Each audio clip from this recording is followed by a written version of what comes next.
तिवारी जी, हमारे सुनील भैया, सुनील सिंह जहाँ का भी हो इस ओम म्यूजिकल ग्रुप के रघुवीर अवध में होली सुनील सिंह जी रघुवीर आएंगे। अरे होली खेले रघुवीर अवध में होली खेले रघुवीर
होली खेलबा हमारा संग।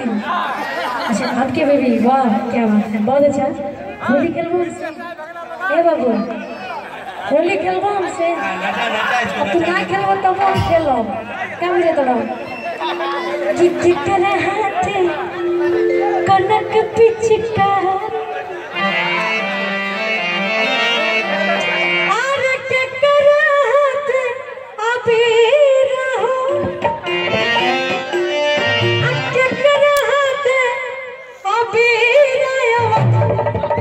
इशारा आपके तरफ खड़ा हो जाए, यहाँ से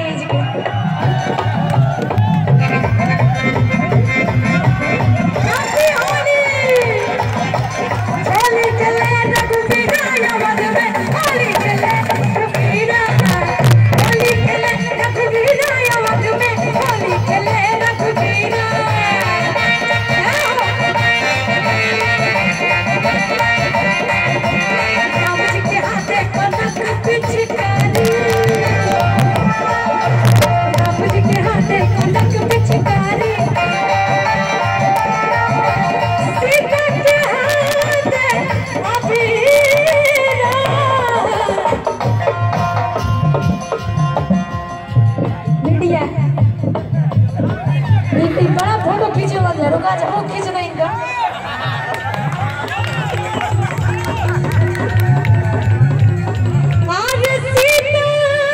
चाचा काहे नाच गए हो?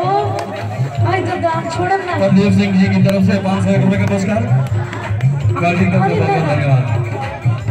ठीक है, हो जाए, खड़ा हो जाए, खड़ा हो जाए। गिरा सिंह जी।